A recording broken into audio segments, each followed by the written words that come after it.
D G ranger جو ہے ہمیں قابل قبول ہے. اتنے خراب حالات ہیں کراچی کے. آج اس صورتحال کو دیکھتے ہوئے جو ہارون رشید صاحب نے بات کی ہے ہمیں اس طرف جانا ہے. اور وہ کیا ہے؟ دیکھیں ایک شخص نے 10,000 اپنے بھرتی کر لیے پولیس کے اندر, 3 لاکھ اس نے اسلحے کے لائسنس دے دیے. دوسروں نے اپنے دور حکومت میں یعنی اس سے پہلے جو متحدہ قومی موومنٹ کے لوگ تھے 10,000 انہوں نے کر لیے, اور انہوں نے بھی اپنے پاس کوئی 2-2.5 لاکھ روپے 2-2.5 لاکھ ویپن اکٹھے کر لیے. جس شہر کی یہ حالت بن جائے اس شہر کو صاف کرنے کے لیے قانون کو حرکت میں آنا ہے. وہ قانون حرکت میں اسی وقت آئے گا جب تک غیر جانبدار آفیسرز جو ہیں وہ آپ وہاں نہیں لگائیں گے, ان کو فری ہینڈ نہیں دیں گے. جیسے انہوں نے مثال دی آپ کو اس ایکشن کی جہاں پہ اپنے ہی گورنر کو پاکستان مسلم لیگ نون نے جو ہے اپنے وزیر اعلیٰ کو برطرف کر کے گورنر راج قائم کیا اور پھر وہاں کی انتظامیہ کو فری ہینڈ دیا, اور اس کے نتائج جو بھی آئے, میں یہ نہیں کہتا کہ 100% آئے, میں کہتا ہوں 75% آئے, 80% آئے, اپنی حکومت کو قربان کرنا چھوٹی بات نہیں ہے. کھلے دل سے اور اس کی زد میں کوئی بھی آئے تو اس کو نہیں چھوڑنا چاہیے, تو مسئلہ حل ہو جائے گا. لیکن اگر وہی بات جو ہارون صاحب کو دوبارہ میں کوٹ کروں گا کہ وہی زہریلی مفاہمت جو ہے وہ اگر آڑے آئی تو پھر یہ مسائل حل نہ ہوتے. ہارون صاحب یہ سارے جانتے ہیں, یہ سپریم کورٹ میں بھی کہا گیا, سپریم کورٹ نے بھی کہا, بہت مختلف جگہ پر ریمارکس میں افتخار چودھری صاحب نے انہی لائنز پر بات کی کہ کیوں یہ کام نہیں کیا جا رہا. اور یہ سوال تو پچھلے 2 سال سے 1.5 سال سے خصوصاً جب سے حالات خراب ہوئے کراچی کے اٹھا رہے ہیں. آپ کا نقطہ بڑا درست ہے کہ پولیس غیر جانبدار آزاد ہونی چاہیے, لیکن سیاسی نیت سب سے پہلے آئے گی. سیاسی نیت ہے, سیاسی جماعتیں چاہتی ہیں کہ حالات ٹھیک ہو. جی نہیں ہے. دیکھیے گزارے یہ ہے کہ ریاست کو ہمیشہ اسٹیٹ انسٹیٹیوشنز ہی چلاتے ہیں. پولیس چلاتی ہے, پٹوار چلاتی ہے, محکمہ مال چلاتا ہے, سیکریٹریٹ, بہت سے شعبے ہوتے ہیں وہی چلاتے ہیں. سیاستدانوں کا کام صرف یہ ہے کہ ان کی نگرانی کریں اور پالیسی میکنگ کریں. سیاستدانوں کا کام یہ نہیں ہے کہ پولیس افسروں کی تقرری ہو یا انٹیلیجنس میں افسروں کی وہ تقرری کریں. ان کا ایک خودکار نظام ہوتا ہے. نیت بالکل نہیں ہے. جب یہ ریکنسیلیشن کا لفظ بولا گیا تھا تو اس کے پیچھے ایک نہایت ہی غلیظ منصوبہ تھا. دیکھیے ایک بطور قوم کے ہم نے پرلے درجے کی مصلحت کشی کا مظاہرہ کیا ہے. 2008 کے الیکشن کی بنیاد ہی خراب تھی. اس کی بنیاد NRO تھی. یہ بے نظیر مشرف مذاکرات کے نتیجے میں جو اوریجنیٹ ہوئے برٹش فارن منسٹری کے ذریعے اور جس کو امریکہ کی اشیر بات تھی, اس کے ذریعے ایک منصوبہ تھا جس کے ذریعے پیپلز پارٹی ANP اور MQM کو برسر اقتدار لانا تھا, اور اگر ممکن ہو سکے تو کاف لیگ کو بھی. وہ منصوبہ تو بعض عوامل کی وجہ سے پوری طرح کامیاب نہیں ہو سکا. جو لوگ اس وقت بائیکاٹ کے لیے چیخ رہے تھے, آپ ان سے ایگری کریں یا ڈس ایگری کریں, ان کے بعض دلائل بہت مضبوط تھے. اب یہ مفاہمت کے ذریعے جو حکومت ہے یہ کس لیے ہے؟ یہ قانون نافذ کرنے کے لیے نہیں ہے, یہ توڑنے کے لیے ہے. دوسرا زرداری صاحب سب سے زیادہ ذمہ دار ہیں, میں انہیں سمجھتا ہوں. اس لیے دیکھیے محترمہ بے نظیر بھی بہت شاکی تھیں, اور ایک وقت میں انہوں نے بھی اپنے کارکنوں کو اسلحہ دینے کا سوچا تھا, لیکن جب انہیں مشورہ دیا گیا کہ محترمہ اس سے تو خرابی ہو گئی, تو وہ اس سے رک گئیں, اور انہوں نے پورا اختیار دیا اس زمانے میں پولیس کو, انٹیلیجنس کو, متعلقہ اداروں کو کہ وہ قانون نافذ کریں. قانون نافذ کرنے کے لیے, ظلم کرنے کے لیے نہیں. اور کوئی ظلم ہوا بھی نہیں ہے. یہ بالکل کہانیاں گھڑ کر آپ کہہ رہے ہیں کہ زرداری صاحب میری عرض سنیے, بات ذرا لمبی ہوگی لیکن میری بات سن لیجئے. اب یہ کیا غلطی ہوئی کہ زرداری صاحب نے اپنے کارکنوں کو اسلحہ دیا, ANP کو موقع دیا اپنے لوگوں کو مسلح کرے. خدا کا کوئی خوف ہونا چاہیے. اور بھائی معاشرے کے مختلف گروہ مسلح ہو رہے ہیں تو اس سے انارکی پھیلے گی نا.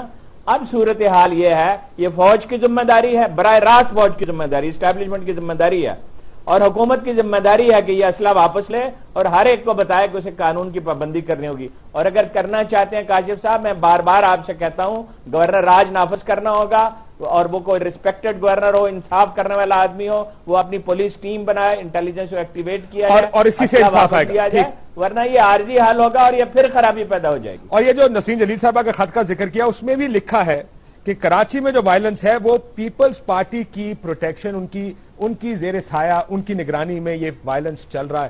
ڈاکٹر عامر لیاقت حسین صاحب آپ بتائیے گا, بالکل وہ ذمہ دار سیریس ہے یہ سیاستدان کراچی کو صاف کرنے کے لیے, کراچی کو ٹھیک کرنے کے لیے؟ نہیں کاشف بھائی, بہت افسوس کے ساتھ کہنا پڑتا ہے کہ بالکل سیریس نہیں ہے, اور کسی میں بھی سنجیدگی کا عنصر نہیں پایا جاتا ہے.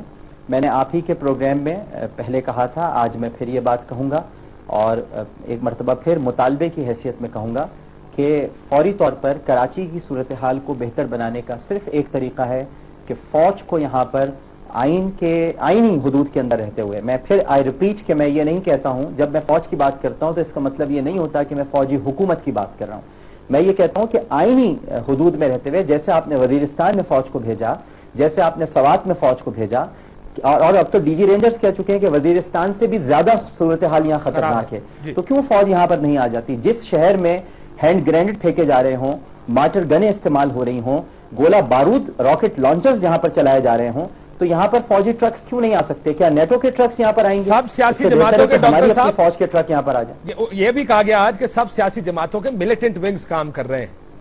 اب سب جماعتوں کے ملیٹنٹ ونگز ہوں گے تو کون سی جماعت آپریشن کرنا چاہے گی؟ یہ کرنا تو کوئی بھی، دیکھیں کوئی بھی ایکسیپٹ تو نہیں کرے گا، اور ظاہر ہے کہ سچویشن بڑی گمبھیر ہے یہاں پر، لیکن یہاں پر میں آپ کو ایک نفسیاتی بات بتاؤں، اور نفسیاتی اثر ہوتا ہے کہ جب فوج کو دیکھتے ہیں، جب فوجی ٹرک ہوتے ہیں، فوجی وردی ہوتی ہے، فوجی جوان جب شہر کی گلیوں میں گشت کرتے ہیں تو ایک خوف طاری ہوتا ہے، یہ ایک نفسیاتی بات ہے، اور یقیناً جب گھر گھر تلاشی ہوگی، اسلحہ لیا جائے گا، گھروں میں گھسا جائے گا، اور یہ جو ویپن ہے چاہے وہ جائز ہے یا ناجائز ہے، جب گھروں سے برآمد ہوگا تو صورتحال میں بہتری آئے گی۔ کاشف بھائی یہ نہیں ہے کہ نہیں ہو پائے گی، بہتری آئے گی۔ آپ کی جماعت کی طرح سے دیکھیں کاشف، میں ایک بات کہنا چاہتا ہوں، آپ کی اناگریشنز چل رہی ہیں، یہ لوگ کیب کی یہ کر رہے ہیں، لیکن کراچی میں اتنے حالات خراب ہیں۔ صدر صاحب نے بھی یہ مشورہ دیا، سر اتنے جو حالات خراب بات ہے، ابھی ہمارے تمام پارٹیسپینٹ نے کی وہ لیڈرشپ نے پہلے دن سے کی ہے، اور میں دوبارہ دہرا دیتا ہوں، عامر صاحب کی اپنی رائے اپنی جگہ ٹھیک ہے، لیکن ہم یہ کہہ رہے ہیں کہ پہلے ان کی نیتوں کو تو جانو، کیا یہ ایسا کام کرنے کے لیے تیار ہیں؟ اگر تیار ہیں تو پھر ان کو سب سے پہلے غیر جانبدارانہ ایڈمنسٹریشن جو ہے، انتظامیہ جو ہے وہ دیں، اس کو ٹاسک دیں، اور یہ جو رینجر آپ نے رکھی ہوئی ہے، یہ جو وہاں پہ آپ کی پولیس ہے، جب تک آپ اس سے کالی بھیڑوں کو ختم نہیں کریں گے، اپنے لوگوں کو اب لیاری میں کیا 10,000 وہ جو انہوں نے ریکروٹ کیے ہیں وہ جا کے آپریشن کر سکتے ہیں؟ کیا 90 پہ جو اس سے پہلے بھرتی کیے گئے ہیں وہ جا کے 90 میں یا کسی اور ان کے علاقے کے اندر جا کے آپریشن کر سکتے ہیں؟ پہلے آپ یہ کام کریں، جو آپ کے پاس آلریڈی آپ کے پاس ایڈمنسٹریشن موجود ہے، قانونی طور پہ کانسٹیٹیوشنلی آپ کے پاس ادارے موجود ہیں، اور انسٹیٹیوشنز کو جیسے انہوں نے ہارون صاحب نے کہا وہی اسٹیٹ کو چلاتے ہیں، ان کو تو موقع دیں بھرپور طریقے سے۔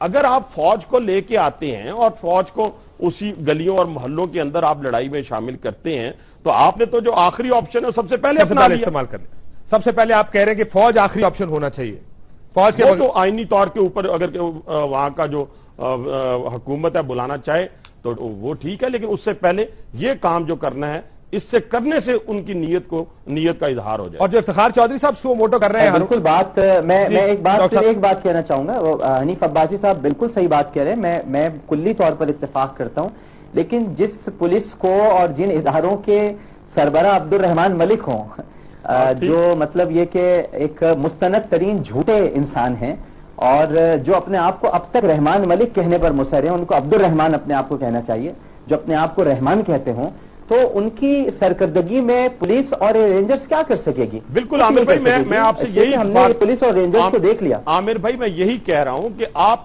تطہیر کریں، یعنی ان لوگوں کو نکالیں، وہ جتنے لوگ ہیں جو اس وقت کمیٹڈ نہیں ہے آپریشن کرنے میں یا کمیٹڈ نہیں اپنی ڈیوٹی کو انجام دینے میں، ان کو فارغ کریں۔ کتنا ٹائم لگتا ہے؟